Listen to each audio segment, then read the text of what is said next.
Captain Sarah Chen stood in the empty hallway of the human embassy on Federation Prime. The walls that once displayed Earth's blue oceans and green forests were now bare. Moving boxes lined the corridor, filled with 20 years of diplomatic history. Tomorrow, humanity would officially leave the Galactic Federation forever. She walked into her office one last time. The view from her window showed the crystal spires of the Federation capital, reaching toward the purple sky. Ships from dozens of worlds moved between the towers like glowing insects. Soon, none of those ships would be human. "Captain Chen, the last transport is ready," said Lieutenant Marcus Webb, her aide. His young face showed the confusion they all felt. How had it come to this? Sarah nodded and picked up the final box from her desk. Inside were the documents that told the story of humanity's fall from grace. Trade agreements that had made several species wealthy. Military cooperation records that had saved 3 worlds from pirate attacks. Scientific research that had solved problems other species couldn't handle alone. None of it mattered now. The trouble had started 6 months ago on the frontier world of Kepler 442. Human colonists there had been developing new farming techniques to feed the growing population. The soil was difficult, and regular Federation methods didn't work. So the humans did what they always did. They found another way. They built larger machines, used stronger chemicals, and cleared more land faster than Federation guidelines allowed. The crops grew well and everyone ate. But the Kythera inspectors who visited didn't see successful farming. They saw environmental damage. They saw rules being broken. Typical human short-sightedness, the lead inspector had written in his report. They solve immediate problems while creating larger ones for the future. The report went to the Federation Council. The Kythera representative, Zarketh, presented it with the cold logic his species was known for. Humans consistently prioritize short-term gains over long-term stability, he told the assembled delegates. This pattern threatens the careful balance we have maintained for centuries. The Villani delegate, Seer Yantha, nodded in agreement. Her telepathic species found human minds difficult to read, which made them nervous. We sense aggressive impulses in human thought patterns, she added. They think in terms of conflict and competition rather than harmony. Other species joined the criticism. The Karathi merchants complained that human traders were too willing to take risks, disrupting their carefully planned markets. The Sorth military leaders argued that human tactical thinking was too focused on winning, rather than minimizing casualties. The debate went on for weeks. Humans tried to defend themselves, explaining that their methods worked, that they got results when others failed. But the Federation had made up its mind. Ambassador Elena Rodriguez had given humanity's final speech to the Council. Sarah remembered watching it on the embassy screens, seeing Elena's calm dignity as she spoke to beings who had already decided her species' fate. "We came to the stars hoping to learn from you," Elena had said. "We shared our knowledge freely and worked to earn our place among you. We are not perfect, but we have always tried to help when help was needed." The vote was 847 to 12 in favor of exile, with 23 abstentions. Only the youngest species in the Federation had voted to keep humanity. The older, more established civilizations wanted them gone. Now Sarah walked through the embassy's main hall, where human and alien diplomats had once worked together. The wall still held pictures from better times: human engineers fixing a broken space station, human doctors treating refugees from a plague world, human soldiers standing guard beside alien peacekeepers. Her communicator buzzed. "All human vessels have cleared Federation space," came the voice of Admiral Jackson from the lead transport ship. "We're ready for the final diplomatic party." Sarah looked around the empty embassy one more time. 20 years of her life had been spent here, building relationships that were now broken. She had friends among the alien species, beings who privately disagreed with the exile, but couldn't speak against their governments. As she walked to the transport pad, she passed groups of aliens watching the humans leave. Some looked relieved, as if a problem was finally being solved. Others seemed unsure, like they were watching something important disappear. A young Kythera approached her at the transport pad. His crystal body glowed with nervous purple light. "Captain Chen, I wanted to say goodbye," he said in careful English. "I worked with your trade department. You helped my world set up mining operations." Sarah smiled sadly. "I remember, Zekfor. How are the mines doing?" "Very well, thanks to human engineering. The equipment is still working perfectly after 5 years." He paused, his light flickering. I voted against the exile in my junior council. Many of us young ones did. I know, Sarah said. Maybe someday things will be different. The transport beam activated, and Sarah felt the familiar tingle as she was moved from the embassy to the ship. Around her, the last humans on Federation Prime materialized on the transport deck. Diplomats, trade representatives, cultural attachés, and military advisors, all heading home. Captain Morrison of the transport ship EFS Unity was waiting for them. Orders, Captain Chen? Sarah looked at the view screen showing Federation Prime growing smaller behind them. Set course for Earth, Captain. We're going home. As the human fleet jumped to hyperspace, few aliens noticed their departure. The Federation News Network ran a small story about the peaceful resolution of the human question. Most species went about their daily business, confident that they had made the right choice, but some noticed the silence that followed. The human voices that had always spoken up in council sessions were gone. The humans who had volunteered for dangerous missions to help other species were no longer available. The backup plans and emergency preparations that humans always insisted on were forgotten.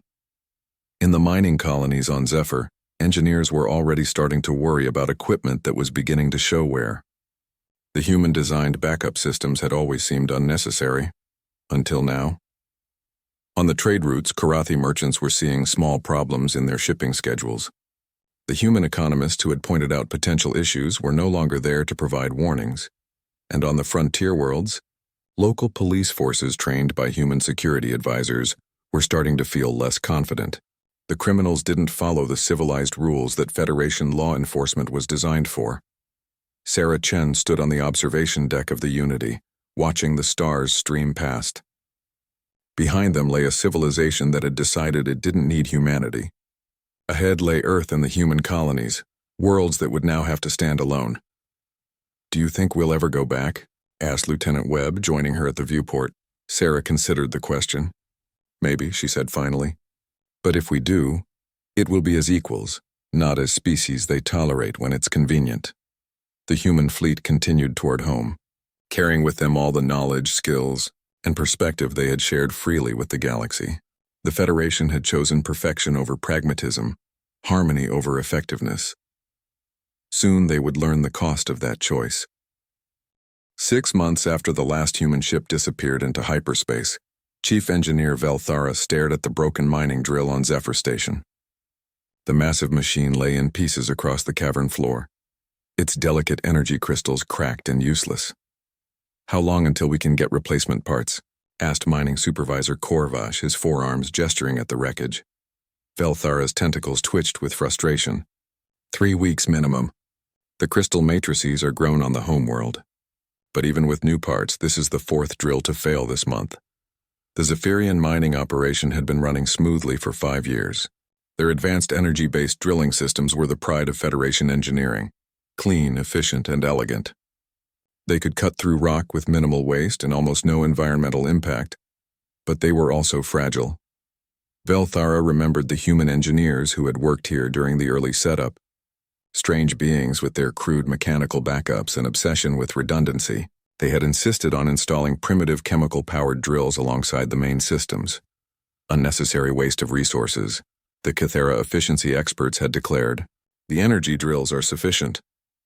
The human chief engineer, a woman named Patricia Santos, had argued for keeping the backups. "What happens when your pretty crystals break down here in the dust and heat?" she had asked. "You'll be waiting weeks for replacements while your operation shuts down." The Federation supervisors had overruled her. The backup systems were removed to make space for more efficient ore processing equipment. Patricia had shaken her head and made notes in her personal log before leaving with the other humans. Now Velthara wished those crude mechanical drills were still there. Across the galaxy on Karathi Prime, Trade Coordinator Bezhalen studied the shipping reports with growing concern. The carefully balanced trade network that connected 47 worlds was showing stress fractures. The problem had started small. A delayed shipment here, a missed connection there, but the delays were building on each other, creating larger disruptions throughout the system. Bezhalen's people were masters of commerce. They could calculate trade flows across vast distances with incredible precision. Their economic models predicted market fluctuations years in advance. But those models had one weakness. They assumed everything would work according to plan. The humans had never made that assumption. Bess Halen remembered the human economist who had worked in this same office. Robert Kim, a man with an annoying habit of asking what-if questions. What if a shipping lane got blocked? What if a planet's government changed trade policies suddenly? What if pirates started operating in a new sector? You're being too negative, Bess Halen had told him many times. Our models account for normal variations in trade flow. Robert had always smiled and pulled out his tablet, showing alternative shipping routes and emergency suppliers that most Karathi considered wasteful backup plans. Normal doesn't last forever, he would say. Sooner or later, something unexpected happens.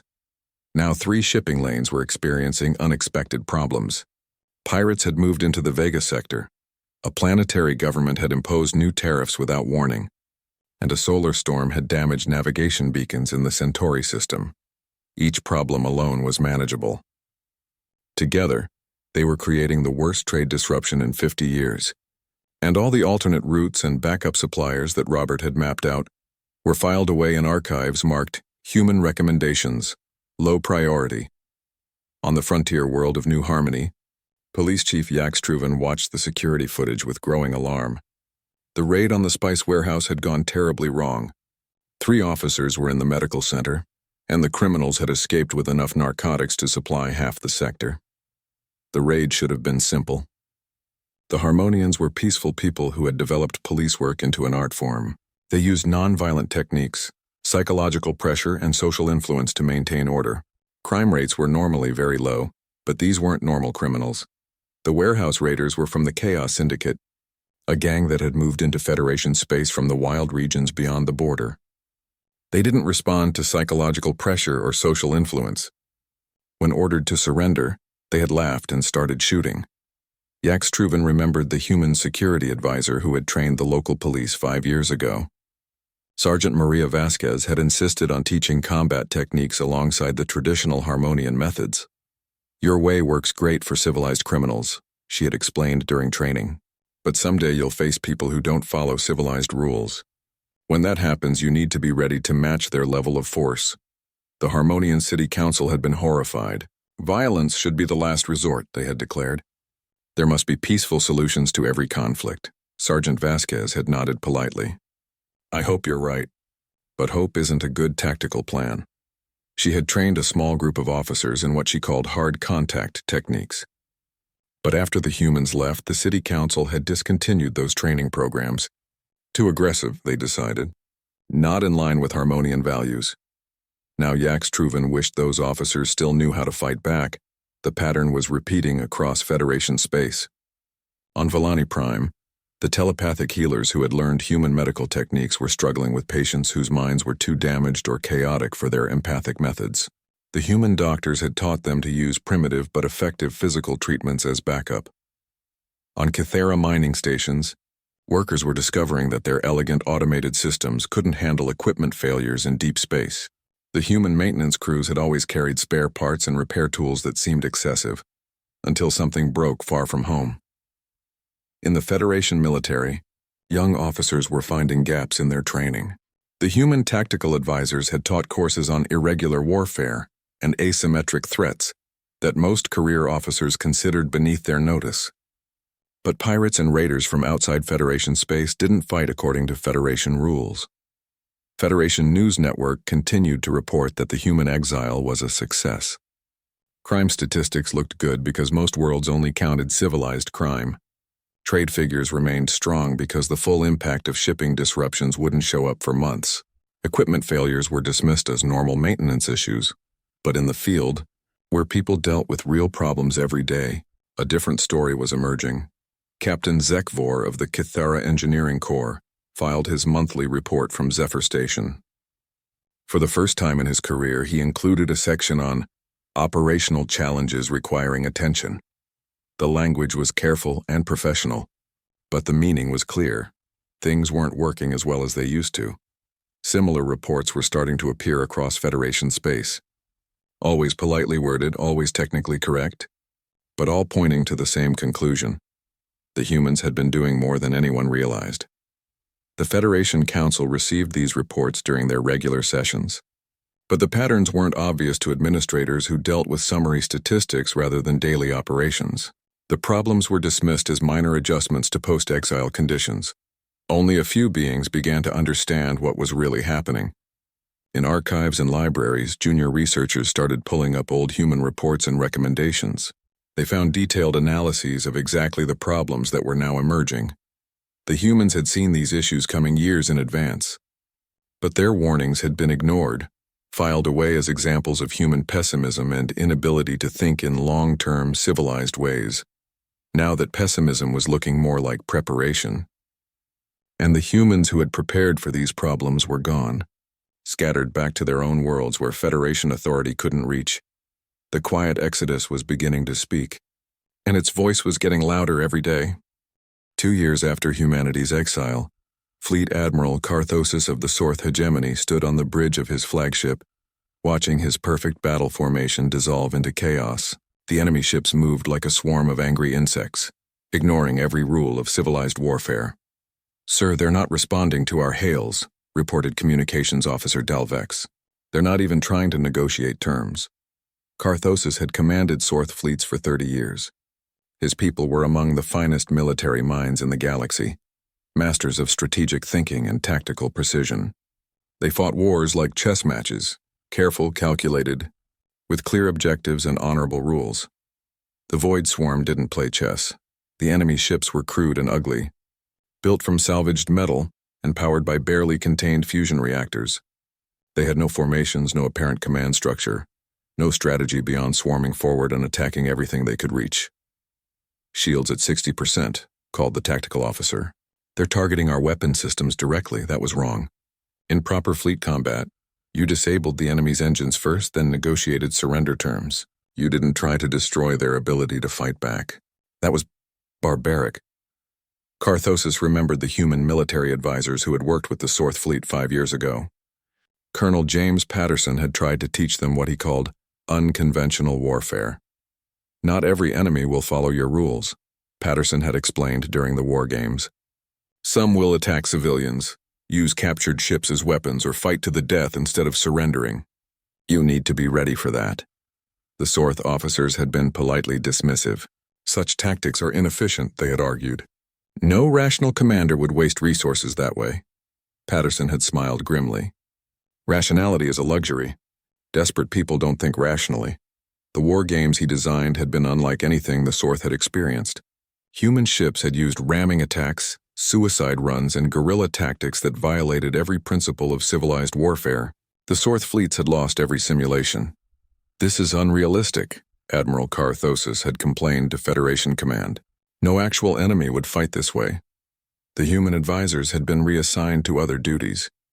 Their aggressive training methods were replaced with more traditional Federation tactical courses. When the humans were exiled, few military officers regretted their departure. Now, facing the Void Swarm's chaotic assault, Carthosis finally understood what Patterson had been trying to teach them. "All ships, fall back to defensive formation theta," he ordered, but his ships were designed for elegant maneuvers and precise weapons fire. They couldn't match the Swarm's brutal, close-range fighting style. The enemy had no homeworlds to defend, no supply lines to protect, no civilian population to worry about. They lived in their ships, carrying everything they owned, and they fought like cornered animals. 3 Sorth cruisers were already disabled. The beautiful crystalline hulls that marked them as products of advanced civilization were cracking under the Swarm's primitive but devastating weapons. Across the galaxy, other crises were cascading through Federation space like a chain reaction. On Federation Prime, Infrastructure Coordinator Yismakala stared at the power grid display with growing horror. Rolling blackouts were spreading across the capital city as critical systems failed one after another. The problem had started in Sector 7, where a primary fusion reactor had shut down for maintenance. The automatic load balancing system should have redistributed power seamlessly through the backup grid, but the backup grid was overloaded because 3 other reactors were already running at reduced capacity due to aging components. The Federation's power system was a masterpiece of efficient design. Each component was perfectly sized for its role, with just enough capacity to handle normal operations. There was no waste, No excess capability that wasn't absolutely necessary, except now it wasn't enough. Yismakala pulled up the infrastructure files, looking for the redundancy protocols that should have prevented this cascade failure. She found them in a folder marked Human Engineering Recommendations, Archive Only. The human advisor, Engineer David Chen, had proposed installing additional backup generators and redundant power routing systems throughout the capital. His plans called for 30% more capacity than the elegant Federation design required. Wasteful over-engineering, the Cathera Efficiency Board had declared. The current system is mathematically optimal for projected needs. Chen had argued for what he called failure margin. He wanted systems that could handle not just normal operations, but unexpected problems, equipment breakdowns, and emergency situations. You're planning for disasters that may never happen, Yismakala had told him during the budget meetings. We can't justify that level of resource expenditure. Now she was living through exactly the kind of disaster Chen had warned about. And the backup systems that could have prevented it were just drawings in an archived file. Similar scenes were playing out across Federation space. On the colony ship Endless Journey, Navigation Officer Tem Pilar watched the star charts flicker and fail as the primary computer system crashed. The ship carried 50,000 colonists to their new homeworld, but without navigation, they were lost in the vast emptiness between stars. The backup navigation system had been removed 3 years ago to make room for more comfortable passenger quarters. The human system designers had protested, but they were overruled by the Villani comfort specialists, who insisted that passenger well-being was more important than redundant safety systems. The primary navigation computer has a failure rate of less than 1 in 10 million voyages, the specialists had argued. The backup system is unnecessary. Now the Endless Journey was drifting in space, broadcasting distress signals and hoping someone would find them before their supplies ran out. On Karathi trade stations, economic analysts were watching their carefully balanced markets collapse as shipping delays and supply shortages created panic buying and price crashes. The human economists had warned that the trade network was too fragile, too dependent on everything working perfectly. In Federation research facilities, projects were stalling as the practical engineering knowledge that humans had provided disappeared with their exile. The elegant theoretical work that Federation scientists excelled at needed human, crude but effective, implementation to become reality young. Federation officers and researchers were starting to dig deeper into the human archives. What they found disturbed them. Report after report showed humans predicting exactly the problems that were now overwhelming Federation space. The humans hadn't just been pessimistic. They had been right. Lieutenant Zekfor, now promoted to the Cathera Engineering Analysis Division, compiled a classified report on infrastructure failures across Federation space. The patterns were clear. Every major crisis could be traced back to the removal of human-designed backup systems and safety protocols. His report was marked for internal review only and filed away by senior officers who didn't want to admit their mistakes, but copies were already circulating through junior officer networks. Young beings who had worked with humans were starting to speak quietly among themselves about what they had lost. The Federation Council continued to insist that the exile had been necessary and successful. Public statements spoke of adjustment periods and minor technical difficulties that would soon be resolved. But in private, some council members were beginning to ask uncomfortable questions. How long could they maintain the fiction that everything was fine? How many more disasters would it take before the truth became impossible to ignore? The humans were gone, scattered back to their own worlds where Federation authority meant nothing. They had left quietly, without threats or ultimatums, but their absence was becoming the loudest voice in Federation space. And that voice was saying something the Federation didn't want to hear. That elegance without resilience was fragility. That efficiency without redundancy was vulnerability. And that sometimes the most important voices were the ones that disagreed with everyone else. The perfect civilization was discovering that perfection itself might be its greatest weakness. 5 years after the exile, First Council Speaker Nas Veleth stood in the empty chambers of what had once been the greatest deliberative body in the galaxy. Half the seats were vacant now. 17 member species had withdrawn from active participation, choosing to focus on defending their own worlds rather than supporting the failing Federation. The daily crisis reports covered her desk like fallen leaves. The Void Swarm had taken 4 more core worlds. The economic collapse had spread to over 30 trade systems.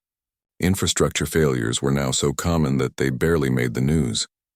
And every report, buried in technical language and diplomatic politeness, told the same story.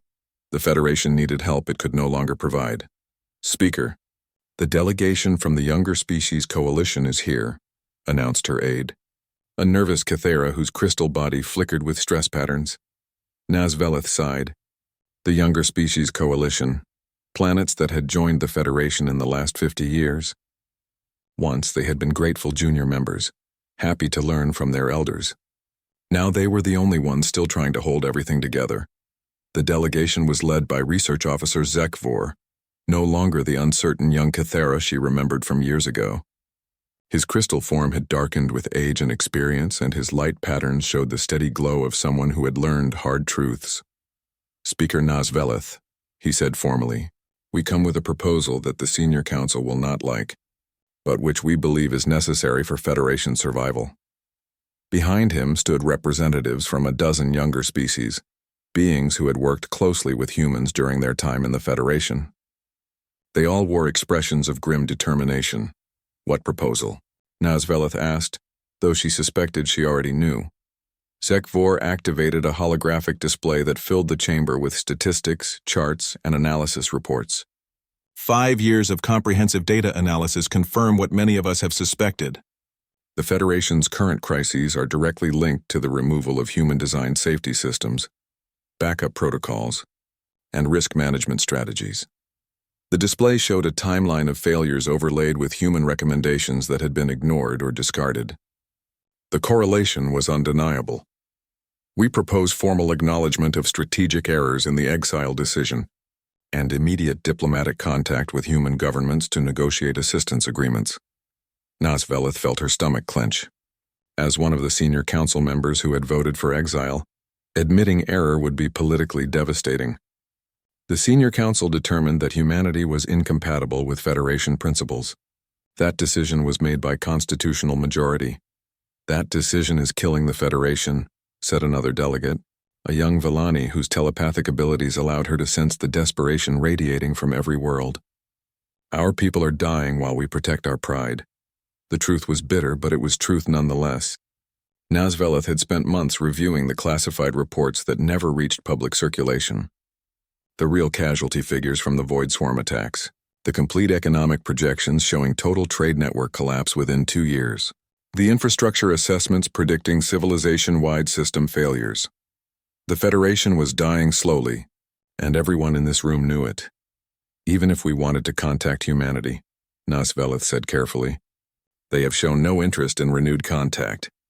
Our diplomatic overtures 6 months ago received no response. HFY's light pattern shifted to show what humans would call a grim smile. That is because our diplomatic overtures were insulting. We offered them limited cooperation agreements and provisional consulting arrangements. We treated them like contractors, not equals. He activated another display showing intercepted communications from human space. Humanity has been monitoring our situation. They know exactly how bad things are. They're also aware that our previous contact attempts were designed to get their help without acknowledging our mistakes. The communications showed something that surprised Nazveleth.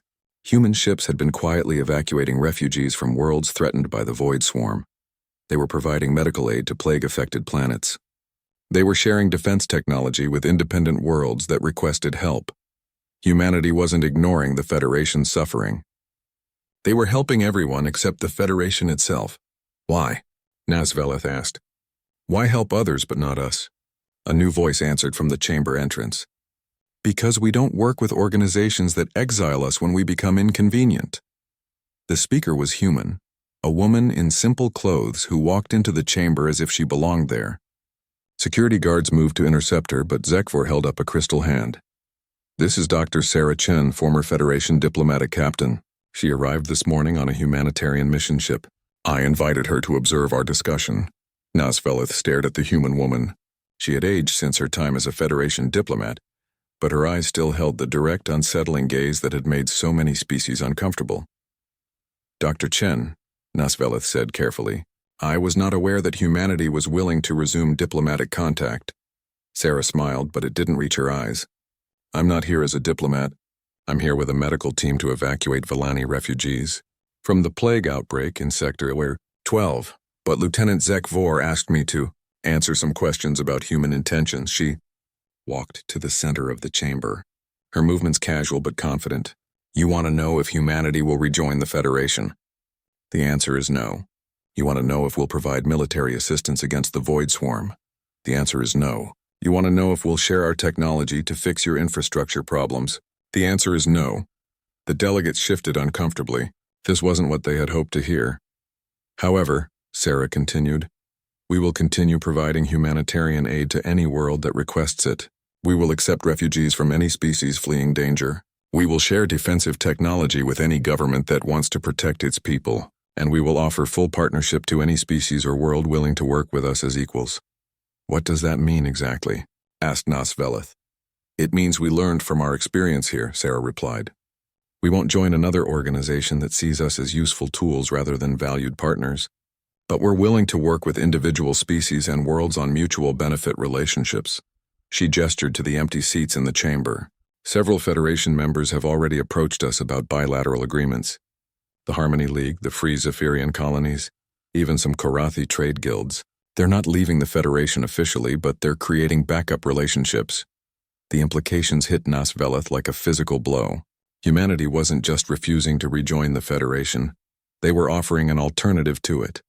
Species could maintain their Federation membership while building separate relationships with human worlds. You're dividing the Federation, she said. No, Sarah replied. You divided it when you exiled the people who were trying to help it survive. We're just offering shelter to anyone who wants it. Zekvor stepped forward. Speaker, 18 more worlds filed withdrawal notices this week. The Federation is dissolving whether we acknowledge it or not. Our choice is whether we adapt to new realities or maintain comfortable illusions until everything collapses. Nosvelith looked around the nearly empty chamber. The great Federation that had ruled the galaxy for centuries was indeed dying. The perfect civilization had discovered that perfection was brittle, breaking under pressures it had never prepared for. What would humanity require for a formal assistance agreement? She asked finally. Sarah's expression didn't change. Full acknowledgement of errors in the exile decision. Formal apology to humanity and compensation for damages. Complete equality in any new relationship structure. And guarantee that the same mistakes won't be repeated when the next crisis makes our methods seem inconvenient. The terms were harsh but fair. They were also politically impossible for the senior council to accept. I'll present your terms to the full council, Nosvelith said. Don't, Sarah replied. Present them when you're ready to mean them. We've learned patience. We can wait. She turned to leave, then paused. Oh, and Speaker? The offer of refugee status extends to anyone here who wants it, including senior council members who might find themselves needing new options. After she left, the chamber fell silent. The choice was stark. Swallow their pride and admit their mistakes, or watch the Federation die slowly while help remained just out of reach. Outside, human ships continued their humanitarian missions, carrying refugees to safety and hope to worlds that had forgotten what either felt like. The galaxy was changing, and humanity was helping to shape that change. But they would do it on their terms, not as servants to a civilization that had learned too late what it had thrown away. 10 years after humanity's exile, Admiral Elena Chen stood on the observation deck of the human vessel Resilience, watching the last Federation fleet retreat from the Centauri system. The Void Swarm had taken another core world, and the Federation no longer had enough ships to mount effective resistance. Elena was Sarah Chen's daughter, raised on stories of humanity's time in the Federation and their quiet departure from it. She had never known the galaxy where humans and aliens worked together as equals. She had only known the galaxy that came after. Admiral, incoming transmission from Federation Command, reported Communications Officer Torres. They're requesting immediate military assistance. Elena didn't turn from the viewport. Below them, human colony ships were evacuating Cathera civilians from the surface of Crystallis Prime. The beautiful crystal cities that had taken centuries to grow were being abandoned as the swarm approached. Any official diplomatic contact accompanying the request? She asked. No, Admiral. Military emergency channels only. Elena smiled grimly. Even facing extinction, the Federation couldn't bring itself to apologize formally. They still wanted human help without acknowledging human worth. No response, she ordered. Continue civilian evacuation operations. The last 10 years had transformed both humanity and the galaxy around them. Cut off from Federation space, human worlds had developed in isolation, building technologies and social structures that reflected their own values rather than Federation ideals. Human ships were uglier than Federation vessels, bulky, armored, and built for repairs in hostile environments. Human colonies looked more like military bases than the elegant cities preferred by other species. But they worked, they lasted, and they protected the people inside them. More importantly, humanity had not remained truly alone. Captain Zek Vor of the Free Cathera Navy brought his ship alongside the Resilience, his crew now wearing human-style utility uniforms instead of the formal robes of Federation service. His species had officially remained in the Federation, but half their worlds now had defense agreements with human space. Admiral Chen, my evacuation ships are loaded, he reported over the communication link, requesting permission to join the convoy to New Terra. Permission granted, Captain. Your people will be welcome there. New Terra was one of dozens of worlds that had become refugees for aliens fleeing the Federation's collapse. Unlike the carefully planned colonies of the old system, these were rough, practical places where anyone willing to work was accepted regardless of species or background. The settlements looked chaotic to Federation sensibilities, with human prefab buildings next to Cathara crystal gardens and Villani meditation domes, but they were alive in ways that the sterile perfection of Federation worlds had never been. Elena's communicator buzzed with a priority message from Earth Central Command. Admiral, incoming Federation delegation on diplomatic vessel Harmony's Dream. Speaker Nas Veleth is requesting formal audience. Elena raised an eyebrow. Speaker Nas Veleth had been one of the strongest supporters of humanity's exile. If she was here in person, the situation was even worse than the reports indicated. Very well. I'll meet with her, but make it clear this is a humanitarian discussion, not a diplomatic negotiation. An hour later, Elena sat across from Speaker Nas Veleth in the Resilience's conference room. The alien leader looked exhausted, her normally bright coloration faded with stress and age. Behind her sat two junior officers, the only staff the once mighty Federation could spare for such an important mission. Admiral Chen, Nas Veleth began formally. I come to request immediate military intervention against the Void Swarm threat. The Federation is prepared to offer significant compensation and favorable trade agreements. Elena leaned back in her chair. Speaker, with respect, the Federation has nothing we want. Your trade networks are collapsing.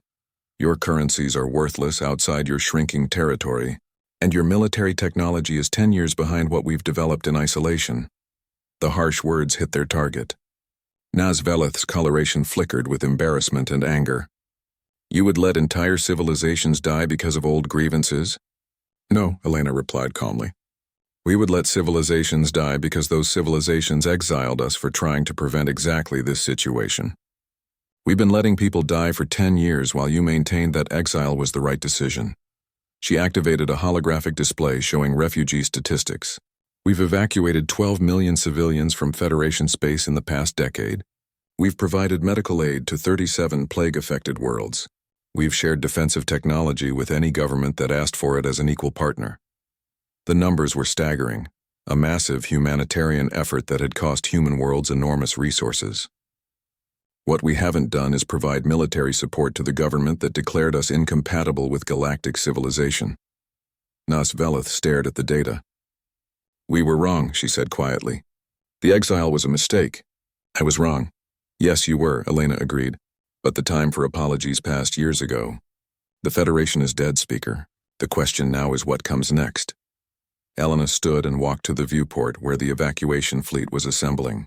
Hundreds of ships from dozens of species, all flying under the banner of the Human Alliance. The loose confederation that had replaced the Federation in all but name. Look at what we've built, she said. Not perfect, not elegant, but working. We've got former Federation worlds, independent colonies, refugee settlements, and human territories all cooperating as equals. Nobody gets exiled for disagreeing. Nobody gets dismissed for thinking differently. She turned back to Nas Veleth. You want military intervention? Here's what it would take. Full dissolution of the Federation government, acknowledgement that the exile was not just wrong, but destructive to galactic civilization, and most importantly, acceptance that the old way of doing things is over. You're asking for surrender, Nasveleth said. I'm asking for evolution, Elena replied. The galaxy has moved beyond the Federation. The question is whether Federation leadership can move beyond the past. There was a long silence. Finally, Nasveleth spoke. What would this new arrangement look like? Elena sat back down, her expression softening slightly. The human alliance is not an empire. We don't rule anyone. Each world governs itself, makes its own decisions, and contributes what it can to mutual defense and aid. When the Void Swarm threatens anyone, we all respond. When worlds need help, we all provide it. And if Federation worlds wanted to join this alliance, same terms as everyone else. Equal partnership, mutual aid, and acceptance that diversity of thought and method strengthens rather than weakens civilization. Elena leaned forward. Speaker, I know this is hard, but your choice isn't between the old Federation and some human empire. Your choice is between joining a community of equals or watching your remaining worlds fall alone. Outside the viewport, the last evacuation ships were departing Crystallis Prime. The beautiful crystal cities would soon be dark, another casualty of a war the Federation had been unprepared to fight. But the people would survive. They would find new homes in the growing human alliance, where their crystal-growing skills would be valued alongside human engineering and Villani empathy and all the other talents that had been scattered when the Federation chose purity over pragmatism. I need to consult with the remaining council members, Nasveleth said. Finally, of course, Elena replied. But don't take too long. Every day you delay, more worlds fall and more people die, and eventually, even our resources won't be enough to save everyone. After the Federation delegation left, Elena returned to the observation deck. The evacuation fleet was jumping to hyperspace, carrying another load of refugees to safety. Tomorrow there would be another crisis, another world to evacuate, another chance to save lives. Captain Torres joined her at the viewport. Think they'll actually dissolve the Federation? Elena considered the question. Some will. The smart ones. The ones who care more about their people than their pride. The other, she shrugged. The others will hold on to the past until the past kills them. And then we'll be here to pick up the pieces and help the survivors build something better. The Resilience turned toward the next crisis, part of a fleet that spanned species and worlds but shared common values. That cooperation was stronger than control, that diversity was better than uniformity, and that sometimes the greatest act of loyalty was admitting when leaders had failed. Humanity had departed quietly from the Federation a decade ago, but their absence had spoken louder than any diplomatic protest ever could. And now, their return was not as conquered subjects or grateful allies, but as the foundation of something new. The galaxy would survive. It would be different, rougher around the edges, less elegant but more resilient. And at its heart would be the lesson that humanity had tried to teach all along. That the most valuable voices are often the ones that dare to disagree.